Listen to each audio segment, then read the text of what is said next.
Hello friends வாங்க இன்னைக்கு ஈஸியா ஒரு எக் புட்டிங் பார்க்கலாம். அதுக்கு 3 எக்க நான் உடைச்சி இந்த பவுல்ல ஊத்தி வச்சிருக்கேன். இத அப்படியே இந்த விஸ்க் வச்சு நல்லா இத பீட் பண்ணிக்கலாம்.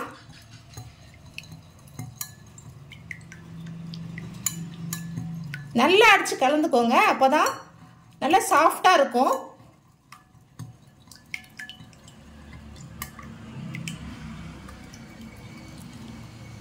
இந்த மாதிரி நல்லா கலந்துட்ட பிறகு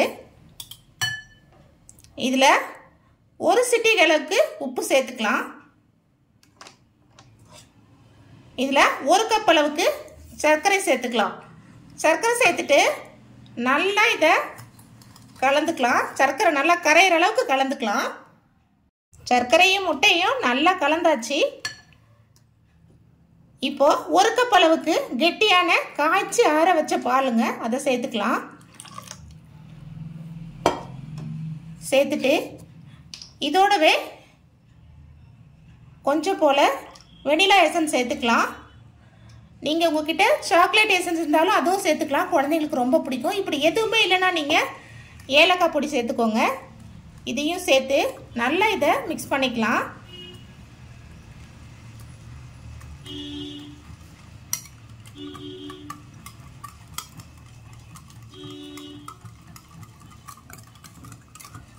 நல்லா இதை மிக்ஸ் பண்ணிட்டு இந்த மாதிரி ஒரு பவுல்ல இதை சேர்த்துக்கலாம்.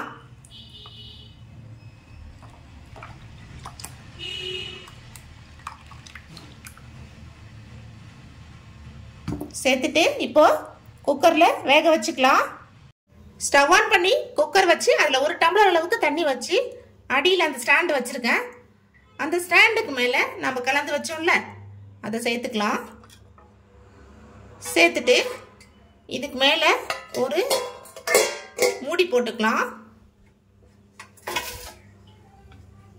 மூடி போட்டுட்டு இப்போ இந்த குக்கரை க்ளோஸ் பண்ணிக்கலாம். க்ளோஸ் பண்ணிட்டு லிட் போட்டாச்சு. 2 விசில் வரட்டுங்க. வெயிட் பண்ணலாம்.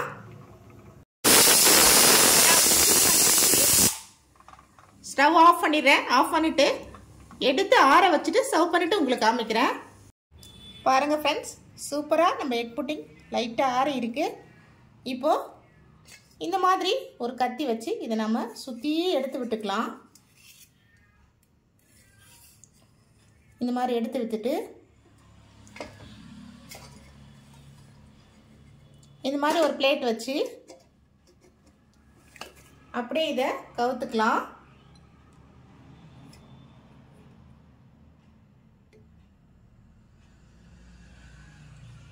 பாருங்க ஃப்ரெண்ட்ஸ், சூப்பரா நம்ம எக் புட்டிங் தயாராயிடுச்சு.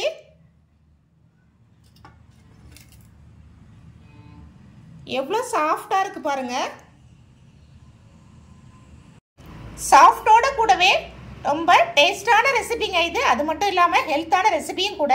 குழந்தைகள்ல இருந்து பெரியவங்க வரைக்கும் எல்லாருக்கும் பிடிக்கக்கூடிய ஒரு ரெசிபிங்க இது. நீங்களும் ஒரு தடவை இந்த மாதிரி ட்ரை பண்ணி பாருங்க. சூப்பரா இருக்குங்க இந்த ரெசிபி. அது மட்டும் இல்லாம இதை நம்ம மிருதுவான சூட்டில் வச்சு சாப்பிட்டாலும் டேஸ்ட்டாக இருக்கும். அதே ரூம் டெம்பரேச்சரில் ஆற வச்சு சாப்பிட்டாலும் அது ஒரு டேஸ்ட்டாக இருக்கும். அதே நீங்கள் ஃப்ரிட்ஜில் ஒரு 1 hour வச்சு சாப்பிட்டீங்கன்னா இன்னும் செம்ம டேஸ்ட்டாக இருக்குங்க. ட்ரை பண்ணி பாருங்கள். இந்த ரெசிபி பிடிச்சிருந்தா லைக் பண்ணுங்கள், ஷேர் பண்ணுங்கள். இது மாதிரி அருமையான ரெசிபிகளுக்கு நம்ம சேனலை சப்ஸ்கிரைப் பண்ண மறக்காதீங்க. கட் பண்ணி காமிக்கிறேன் பாருங்கள் எவ்வளோ சாஃப்டாக இருக்குன்னு சொல்லிட்டு. பாருங்கள் ஃப்ரெண்ட்ஸ், இப்போவே சாப்பிடணும் போல இருக்குது. ட்ரை பண்ணி பாருங்கள். Thank you friends.